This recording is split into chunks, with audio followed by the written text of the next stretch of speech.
Voilà. Donc là, on n'a pas besoin de se déplacer, puisque le deuxième personnage dont on va parler, il est juste à côté de Jules Barny. Et je pense que Jean-Alain va nous expliquer un peu pourquoi.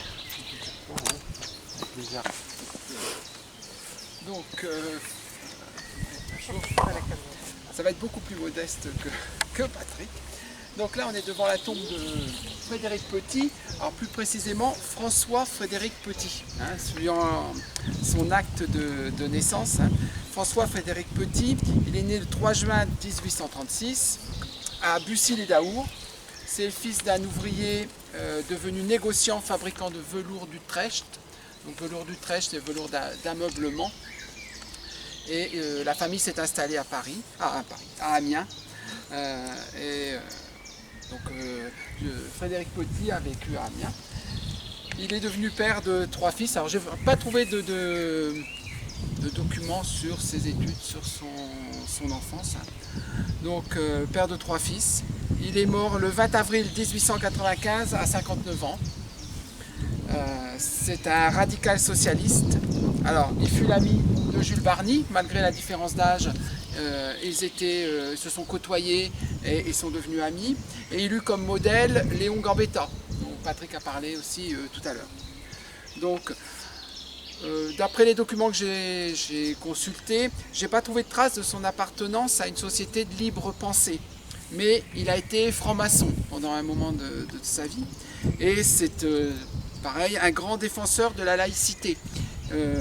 Par ses idées, il aurait pu quand même appartenir à une société de libre pensée, mais il a été reconnu comme tel lors de ses actions en tant que maire, sénateur, conseiller général. Il était très investi au niveau de la politique. Donc j'ai fait un petit inventaire de ce qui pouvait avoir été fait par lui au cours de ses mandats de maire, et qui relève un petit peu de la défense de la laïcité, de l'égalité aussi filles-garçons dans l'esprit de l'école aussi, dans la défense de l'enseignement communal et de la lutte contre les dépenses qui étaient attribuées au culte. Donc au cours de son mandat, il était maire en même temps que Jules Verne. Ils étaient sur 2 bancs différents. Lui il est plutôt radical socialiste, et Jules Verne était plutôt un libéral. Donc Jules Verne, conseiller municipal. Donc il a créé une société civile d'épargne et de crédit mutuel. Il est à l'initiative de ça. Il s'investit aussi dans une boulangerie coopérative. Le mot coopérative, coopération revient beaucoup dans tout ce qu'il a pu faire. Il impliquait les citoyens à gérer et à être sur le même plan d'égalité. Il a créé aussi le Cercle de progrès social, une société populaire d'instruction, d'éducation et de récréation des coopérateurs. Il y a toujours cet esprit-là dans son action. Il fit construire donc un lycée de jeunes filles, une école de filles et 26 classes primaires à Amiens. Il créa aussi une caisse des écoles communales pour aider les élèves les plus pauvres à accéder à l'enseignement.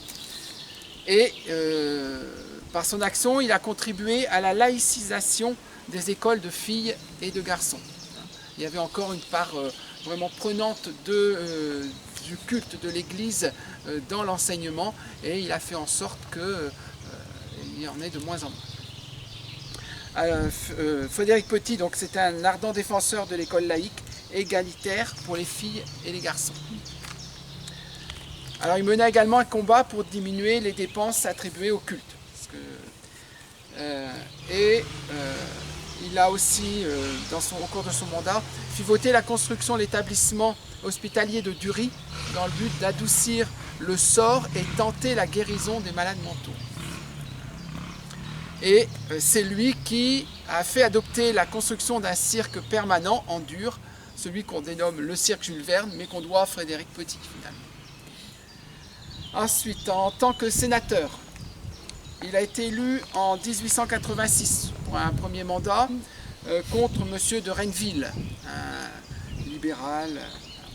Donc, Pareil, il est intervenu aussi au niveau national par ses prises de position au Sénat. Il a voté l'expulsion des princes, l'exil après Napoléon III. Il a voté pour la loi militaire et pour les crédits du Tonkin. Alors les crédits du Tonkin, il y a eu un scandale à ce niveau-là avec le gouvernement Jules Ferry. Jules Ferry, qui était président du Conseil, avait fait voter une somme, un crédit exceptionnel de 200 millions de francs pour l'armée suite à à la fin de la guerre franco-chinoise en 1885. Et puis la demande a été rejetée par le Sénat par 306 voix contre et 109 pour, et ça a provoqué la chute du gouvernement Ferry. Il a voté aussi pour le rétablissement de la loi Eugène-Lisbonne. C'est un rectificatif de la liberté de la presse. C'est un texte fondateur de la liberté de la presse et de la liberté d'expression. Mais en même temps, il était restrictif par rapport à cette liberté suite aux événements de la Commune de Paris de 1871. Et il a voté aussi pour la poursuite à poursuivre les sanctions contre le général Boulanger. Donc il a été réélu pour un deuxième mandat en 1891 contre Louis Brié de Ravilliers. Donc tout ça c'est son action en tant que sénateur. Alors je vais revenir un petit peu plus au niveau politique en général. Frédéric Petit, donc, on peut le qualifier donc, de radical républicain. C'est un des chefs de file des Républicains de la Somme, avec donc, Jules Barni, René Goblet, Alphonse Fiquet. Et il a même noué des relations assez privilégiées avec les Républicains de Paris, avec Charles-Louis Chassin, Émile Acolas et Charles de l'Écluse. Il a été franc-maçon. En 1864, il a créé la loge La Rénovation, loge qu'il affilie aux instances parisiennes. Cependant, il en est exclu pour un an, pour absentéisme, il ne pouvait pas être partout, absentéisme récurrent et délit contre l'honneur.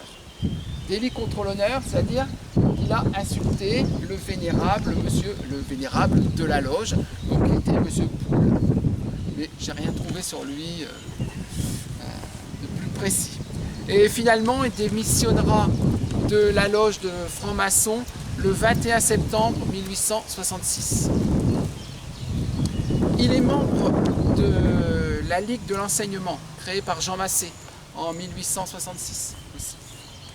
Il adhère, comme tu disais tout à l'heure, à l'Internationale ouvrière et fonde la section amiénoise en 1867. Et en 1869, avec Jules Lardière, René Goblet, il crée le journal Le Progrès de la Somme. Alors, j'ai eu pas mal d'informations sur le Progrès de la Somme, mais c'est pareil, c'est journal d'opinion, journal républicain qui paraîtra jusqu'en 1944 et qui était en concurrence à l'époque avec le journal d'Amiens, conservateur et catholique, et vraiment d'opinion opposée. Et ont participé vraiment à la création du Progrès de la Somme Charles Dubois, Alphonse Delpech, qui a été maire d'Amiens aussi, Lucien Fournier et messieurs de Montbine et Paillard. Voilà, donc pour cette partie du journal, le journal Le Progrès de la Somme. Après le 4 septembre 1870, la date de la proclamation de la Troisième République par Léon Gambetta, il devient le secrétaire du préfet de la Défense nationale, qui est à l'époque Jules Lardière, encore quelqu'un qui a une rue à Amiens. Et donc il est très actif pour la défense d'Amiens pendant la guerre de 1870. Il est chargé de beaucoup d'actions par Jules Lardière et il a de grandes responsabilités pendant la guerre 1870. En 71, comme Jules Barny, il exprime sa sympathie active par une relation épistolaire à la Commune de Paris. Il échange beaucoup avec Auguste Verdure, qui était donc là dans la Commune de Paris. C'est un ancien instituteur sous le Second Empire, lui aussi révoqué pour ses idées républicaines. Donc Auguste Verdure sera élu au Conseil de la Commune en 1971. Il votera la création du comité de salut public et pendant la semaine sanglante, il est arrêté, condamné à être déporté à Nouméa, où il meurt en 1873. En 1976, Frédéric Petit devient trésorier de l'Union républicaine de la Somme. C'est donc le début, la préfiguration du parti politique républicain. Là, on entre... voilà. Et en 1880-81, il participe à l'interdiction des processions par l'application de la loi du 18 germinal de l'an 10. Et il est même ici à l'origine d'un incident à propos du calvaire donc, du cimetière de la Madeleine, où il fait prévaloir le principe légitime de neutralité religieuse dans les cimetières. Vous ne comprenez pas pourquoi on mettait une croix, un calvaire, une croix à l'entrée des cimetières alors que le cimetière n'a pas à exposer la religion. Donc il y a eu un incident à ce niveau-là par Frédéric Petit.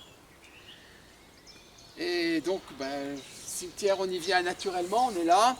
En 1895, le 23 avril, Frédéric Petit décède subitement à l'âge de 59 ans. Il était maire, il était toujours sénateur. J'ai lu aussi que c'était à Mercier-Mas, je crois que j'ai donné rendez-vous. Pour vous. Voilà. Alors, comme pour Jules Barny, Frédéric Petit a eu des obsèques civiles, ce qui a fait quand même scandale. Il y avait les personnalités, parce que c'était vraiment un homme politique reconnu nationalement et au niveau local. Et les personnalités conservatrices politiques, elles sont intervenues et elles ont même menacé de ne pas être représentées aux obsèques si c'était des obsèques civiles. Mais il a tenu bon et les obsèques civiles ont eu lieu, ce qui est aussi un des aspects de la libre pensée.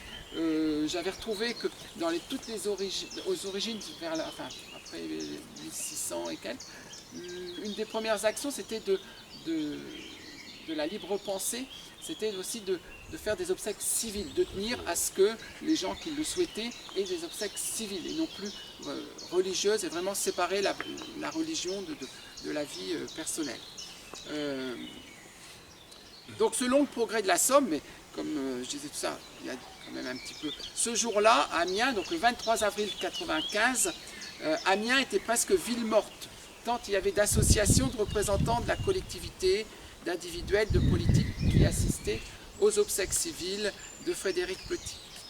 Donc il y avait le président Émile Combes, président du Sénat, s'exprima ainsi: la disparition de Frédéric Petit est l'égale d'un désastre public. Donc on a... alors j'ai trouvé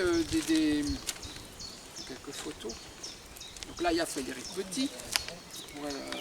Il est un peu caricaturé. Et derrière, il y a le corbillard, les obsèques au dos. Et en ce temps-là, on tenait les cordons du corbillard, le drap qui recouvrait le cercueil. Donc, pour montrer quand même le rôle important de Frédéric Petit, il y avait M. Dauphin, sénateur, président du Conseil général, là des cordons, c'était un honneur finalement pour eux. Le général d'Aubigny, commandant de 2e corps d'armée. Le sénateur Bernot, vice-président du Conseil général. Le procureur général, M. Regnault.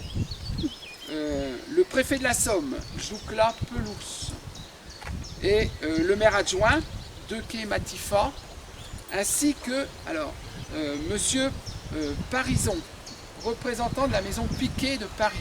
Et en fait, c'est un représentant de la manufacture Piquet, manufacture de velours d'Utrecht, avec lequel la famille Petit travaillait. Je cherchais si ça pouvait avoir, quel lien il pouvait y avoir, et en fait c'est ça. Il y avait aussi aux obsèques les représentants de la loge La Picarde, les francs-maçons, la loge La Picarde. Les sociétés de libre pensée de la Somme étaient aussi représentées aux obsèques de Frédéric Petit.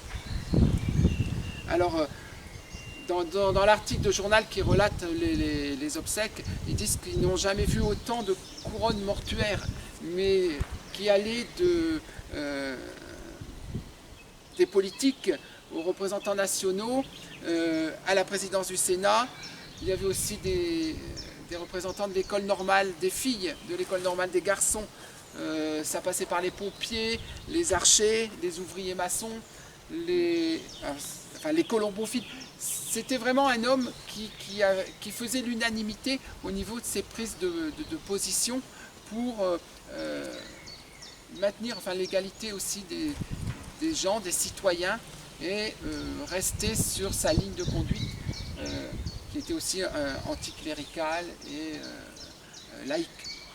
Donc voilà ce que j'ai trouvé un petit peu sur Frédéric Petit, en cherchant dans les rétro-news sur le progrès de la Somme, et puis dans le dictionnaire des parlementaires français de René et Cougny.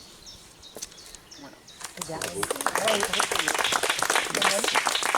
Et puis là, oui, j'ai oublié qu'il y a une statue de Frédéric Petit dans la cour de la bibliothèque municipale, qui a été sculptée par Albert Rose. On fera peut-être passer voilà, au café. Au moins qu'ils veulent voir tout de suite. Bien, écoutez, bravo aux deux premiers intervenants. On va redescendre un peu et on va se rendre maintenant sur la tombe de René Goblet. On redescend et on remonte après. Donc, il suffit de nous suivre. C'est François Frédéric Petit. Et son père, c'était... Non, mais c'est tous les descendants de Frédéric. Frédéric. Son prénom, c'est vraiment que François. Voilà. Son père, c'est François Frédéric. Petit, Louis, François Frédéric. Oui, il y a toujours Frédéric. Voilà, il y a toujours, voilà. Frédéric, toujours. Voilà. Et Ils lui... l'ont mis en majuscule quand même. Mais oui, c'est pour ça que... Frédéric Petit en majuscule. Et puis en haut, famille Frédéric Petit. Les prénoms de François Frédéric. C'est pour ça que j'ai recherché. Il a deux prénoms, François Frédéric. Et dans la marge, c'est bien, dans la marge, sa naissance, ses prénoms sont bien ici, là, Petit François Frédéric. Ah oui, d'accord. C'est pour ça que j'avais recherché aussi, parce qu'il y a vraiment Frédéric Petit. On s'était posé la question aussi. Les autres, c'est Robert quand on était venu en repérage. Charles Eugène.